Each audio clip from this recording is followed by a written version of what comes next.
অথচ হিসাব করে দেখা যায় যেটা তুলেছে প্রায় 1,17,00,000 না 7 লক্ষ টাকা তুলেছে। পুরোটাই দুর্নীতি, বুঝতে পারছেন। উপপ্রধান আসলে তখন উপপ্রধানই পঞ্চায়েতে চালাতেন। বলুন কাগজপত্র নিয়ে সামনে প্রমাণ দিতে, কাগজপত্র মুখে কথা তো কেউ অভিযোগ করলে হবে না। আমিও বলছি ধরুন কারোর জন্য বিধায়ক 2 কোটি টাকা দুর্নীতি করেছে, তার বিধায়ক কি মানবেন সেই কথাটা?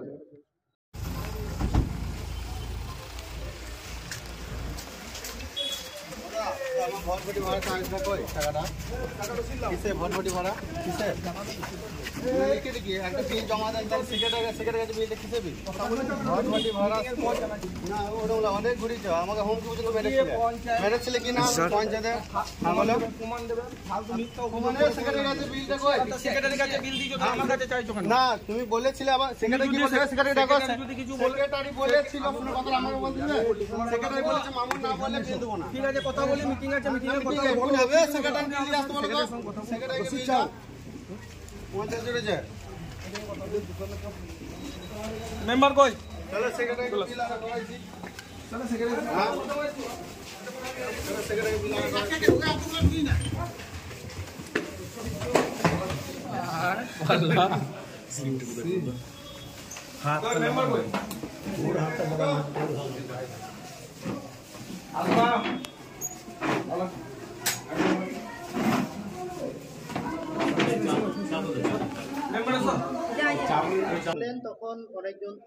ওগুলো সব শিখিয়ে করাচ্ছে। এখানে আমি পরিষ্কার করেই বলি কঙ্কালীতলাতে যে মার্কেটটা তৈরি হয়েছে আপনারা নিজেরাও সাক্ষী, আগে টিনের ঝুপড়ির মধ্যে এরা বসে থাকতো, চট পেতে বিক্রি করতো। সেখান থেকে আমাদের একটা সিদ্ধান্ত হয়েছিল, মানে ওরা আবেদন করেছিল যে আমাদের একটা দোকান করে দিলে ভালো হয়। কাজ করেছি আমি, ঠিক আছে, আমার 22,900 টাকা বিল হয়েছে, আমি এখন 19,500 টাকা বিল জমা দিয়েছি, এখন 3,400 টাকা বিল বাকি আছে। সেক্রেটারি শুধু ঘুরুচ্ছে, সেক্রেটারি বলছে মামুন বললে ছেড়ে দেবো, আর মামুন বলছে সেক্রেটারিকে এখনই বললো যে ওকে দিতে বলি শুধু দেয় নাই, তাহলে আমার টাকা আমি কেন পাবো না?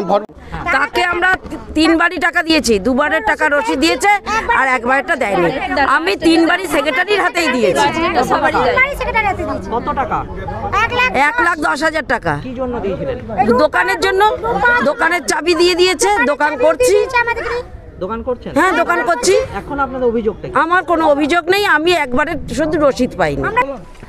বলছি আমি পুরো টাকা দিয়ে দিয়েছি। হ্যাঁ আমার 95 টাকা আমার শোধ হয়ে গেছে। ও মাস তার আগে মাসে মামুনদার যখন যায় তার আগে মাসে 29 তারিখে দিয়েছি। আমাকে বললো 12 তারিখে চাবি দিয়ে দেবো, তোমার শাটার লাগিয়ে দেবো। আমি কিন্তু এখন পাই না, কিন্তু আমার এখন পঞ্চায়েতের লোকগুলো বলছে যদি বলে যে তোমার প্রমাণ কই, আমি কোথা থেকে প্রমাণ পাবো বলুন? আমার প্রমাণটা দেওয়ার ব্যবস্থা করতে হবে। আমার প্রমাণ না দিলে আমি কি করবো? আমি প্রচুর কষ্ট করে টাকা জমা দিয়েছি। আমি কিসের টাকা দিদি? এটা দোকানের টাকা। আপনি তো বিধায়ক রয়েছেন, পঞ্চায়েতে একটু বিশৃঙ্খলা দেখা যাচ্ছে, কি হয়েছে বিষয়টি? দীর্ঘদিন ধরে আপনারা জানেন যে পঞ্চায়েতে একটা বড় ধরনের দুর্নীতি হয়েছে, সেই জন্য আমাদেরকে প্রায় আসতে হচ্ছে এখানে। আমরা এখন কঙ্কালী পঞ্চায়েতে বেশি সময় দিচ্ছি, কারণ এই কঙ্কালী পঞ্চায়েতের দুর্নীতি প্রচুর হয়েছে। মানুষদেরকে যে ত্রাণের সামগ্রী বিক্রি করা হয়নি, তারপর মানুষদেরকে কৃষি যে সামগ্রীগুলো আসতো সেগুলো বিক্রি করা হয়নি। মুখ্যমন্ত্রী মমতা বন্দ্যোপাধ্যায় ত্রাণের জন্য যে সমস্ত জিনিসগুলো পাঠাতেন সেগুলো কোনো বিক্রি করা হয়নি। তারপরে যেটা অভিযোগ আমাদের লিখিত কার্ড এসছে, যেখানে যে কঙ্কালীতলা অঞ্চলে যে 121টার মতো দোকান আছে, সেই দোকানদারদের কাছ থেকে রসিদ না দিয়ে অনেক টাকা তোলা হয়েছে দোকানগুলো দেওয়ার নাম। কিন্তু তাদেরকে সরকারি খাতা দেখানো হচ্ছে খুব অল্প টাকা, 10,000 20,000, কিন্তু তাদেরকে নেওয়া হচ্ছে 1.5 লাখ 2 লাখ টাকা করে। এবার যখন তারা পঞ্চায়েত এসে জানতে পারছে যে তাদের নামে অন্তত 20,000 বা 30,000 জমা আছে, অথচ তারা দিয়েছে 2 লাখ 1.5 লাখ, তারা স্বাভাবিক। মূল অভিযোগটা কার বিরুদ্ধে? উপপ্রধান আসলে তখন উপপ্রধানই পঞ্চায়েতে চালাতেন। খাতা কলমে উপপ্রধান থাকলে উনি ক্ষমতা জোরে বা প্রভাব দেখিয়ে উনি পঞ্চায়েতে চালাতেন, এবং উনি সবাই তো ওনারই নাম করছে এবং লিখিতভাবে আমাদের কাছে অভিযোগ আছে, থানায় দেওয়া হয়েছে, কেস করা হয়েছে থানায়। দল কি কোনো ব্যবস্থা নেই? ওই পঞ্চায়েত সভাপতি ছিল, পঞ্চায়েত সভাপতির থেকে সই দেওয়া হয়েছে। আজকে মিটিং আছে জেনারেল বডি, ওনাকে ডাকা হয়েছে, প্রধান হিসেবে উনি এসেছেন, মিটিংয়ে যোগদান করবেন। মানুষজন খবর পেয়েছে, উনি আসছেন, ঘিরে ধরেছেন। ওনার একটা অভিযোগ এবং থানায় অভিযোগ করেছেন যে উপপ্রধানকে পঞ্চায়েতে ঢুকতে দেওয়া হচ্ছে। কে বাধা দিচ্ছে? উপপ্রধানের ঘরের সামনে উপপ্রধান বলে লেখা আছে, কে বাধা দেবো? বাধা দেওয়ার কে আছে? উপপ্রধান ইলেকটেড মেম্বার, আসতে পারে, যে কোনো দিন আসতে পারে, সবসময়। যদি না আসতে চায় আমি নিজে, আমাকে বলবেন, আমি নিজে এসে পৌঁছে দিয়ে যাবো করুণে। আমরা আছি তো, দেখলেন যে সে স্টাফ আমি ওকে আপ্যায়ন করেছি, চা খাওয়ালাম, আমার সাথে কথা বললাম। যদি দেখুন 121টা দোকান, 121 যেটা আমাদের কাছে অভিযোগ এসছে, সবার কাছে 1.5 লাখ 2 লাখ টাকা নিয়েছে। এবং যেটা আমাদের যে জেনারেল যে আমাদের কী বলে ওটাকে আমাদের যে খাতা যে পঞ্চায়েতে যেটা ওন ফান্ড মাত্র 27 লাখ টাকা জমা পড়েছে, অথচ হিসাব করে দেখা যায় যেটা তুলেছে প্রায় 1,17,00,000 না 7 লক্ষ টাকা তুলেছে। পুরোটাই দুর্নীতি, বুঝতে পারছেন। পঞ্চায়েতের তরফে কি ব্যবস্থা হচ্ছে, বিধায়ক হিসেবে আপনি কি ব্যবস্থা নিচ্ছেন?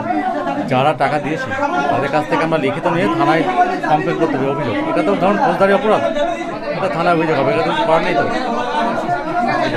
বলুন কাগজপত্র নিয়ে সামনে প্রমাণ দিতে, কাগজপত্র মুখে কথা তো কেউ অভিযোগ করলে হবে না। আমিও বলছি ধরুন কারোর জন্য বিধায়ক 2 কোটি টাকা দুর্নীতি করেছে, তার বিধায়ক কি মানবেন সেই কথাটা? প্রমাণ দিতে হবে। কিসের ওগুলো সব শিখিয়ে করাচ্ছে। এখানে আমি পরিষ্কার করেই বলি, কঙ্কালীতলাতে যে মার্কেটটা তৈরি হয়েছে আপনারা নিজেরাও সাক্ষী, আগে টিনের ঝুপড়ির মধ্যে এরা বসে থাকতো, চট পেতে বিক্রি করতো। সেখান থেকে আমাদের একটা সিদ্ধান্ত হয়েছিল, মানে ওরা আবেদন করেছিল যে আমাদের একটা দোকান করে দিলে ভালো হয়।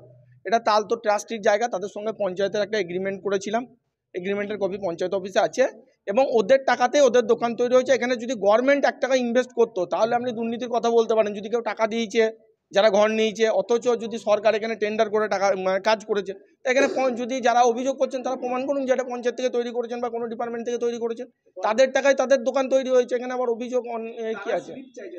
স্লিপ যদি পঞ্চায়েত তৈরি করতো তবেই স্লিপ দিত। এখানে পঞ্চায়েতে একটা রেজুলেশন প্রথমে হয়েছিল যে তাদের টাকাতেই তাদের হবে, সেই হিসাবে তারা তদানীন্তন যে কোষাধ্যক্ষ মানে সচিব সেক্রেটারি তার হাতেই জমা দেয়, সে রসিদ দেয়।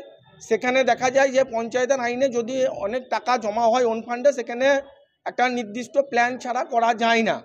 তো সেই মতো তখনকার বডি সিদ্ধান্ত নিয়েছিল বা সেক্রেটারি সিদ্ধান্ত নিয়েছিল যে পঞ্চায়েতে যে টাকা জমা করেছে সেই টাকা পঞ্চায়েত খরচা করে তাদের মার্কেট করে দিয়েছে, বাকি যেটুকু তাদের ইনভেস্ট একটা দোকান তৈরি করতে গেলে হয়তো 1 লক্ষ টাকা নির্ধারণ করা হয়েছে, তো হয়তো সে 50,000 টাকা সেই সময় রসিদে জমা দিয়েছিল, পরে আর পঞ্চায়েত তার টাকা জমা নেয়নি, সে সরাসরি যারা কাজ করেছে তাদের মাধ্যমে পেমেন্ট করে দিয়েছে।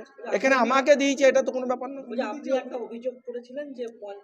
এবং এই যে এদেরকে দিয়ে বলছে, আমার কাছে তারও প্রমাণ আছে, আমি দেখাতে পারি আপনাদেরকে, একটা কপিও দিয়ে দেবো। এই দোকানদারদেরকে কিছু লোক যে ভয় দেখিয়েছে এবং তারা শান্তিনিকেতন থানায় এরা অভিযোগ করার আগেই একটা আপনার কমপ্লেন তারাও করেছিল। এই যে তার প্রমাণ, আমি ডেট সমেত আপনাদেরকে দেখিয়ে দিচ্ছি। এখানে প্রায় 19টা দোকানদার 24/11/2024 একটা অভিযোগ অলরেডি জমা দিয়েছিল যে আমাদেরকে কিছু লোক ভয় দেখিয়ে উপপ্রধানের নামে মিথ্যা মামলা করানোর চেষ্টা করছে। এই তার প্রমাণ, শান্তিনিকেতন থানার ওসিকে জমা দিয়েছিল। আজকে যখন এলেন পঞ্চায়েতে কি পরিস্থিতি ছিল? আপনি যে বারবার বলছেন যে প্রাণনাশের হুমকি ছিল, হ্যাঁ, সেই জায়গাটা আজকে মনে হলো কি যে প্রাণনাশের হুমকি আছে?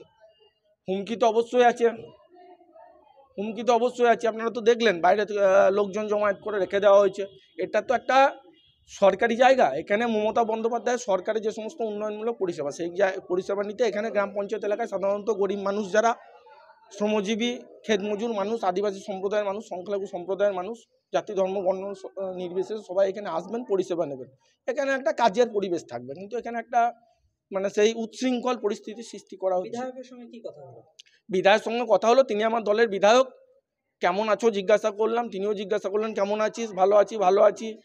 চা খেলাম, সাধারণ সবাই পঞ্চায়েতে মিটিংয়ে এলাম, মিটিংয়ে নির্দিষ্ট আমার সংসদ এলাকার যে সমস্ত কাজকর্ম সেগুলো করলাম, মেম্বারদের সঙ্গে আলোচনা হলো। এতদিন ধরে আপনি দলে আছেন, বিধায়ক আপনার দলে আছে, হঠাৎ আপনি দুর্নীতিগ্রস্ত হলেন, এটা নিয়ে কি বলবেন? দুর্নীতিগ্রস্ত আমি বলছি কেউ ব্যক্তিগতভাবে, আমি বলছি বিধায়ক 2 কোটি টাকা দুর্নীতি করেছে। দেখেন খবরটা, বিধায়ক যেমন আমার নামে যদি বলে থাকে, আপনারা বলছেন আপনাদের শোনা কথায় 1 কোটি টাকা দুর্নীতি করেছে, আমি বলছি বিধায়ক 2 কোটি টাকা দুর্নীতি করেছে। প্রমাণ আছে তো, প্রমাণ দিতে হবে।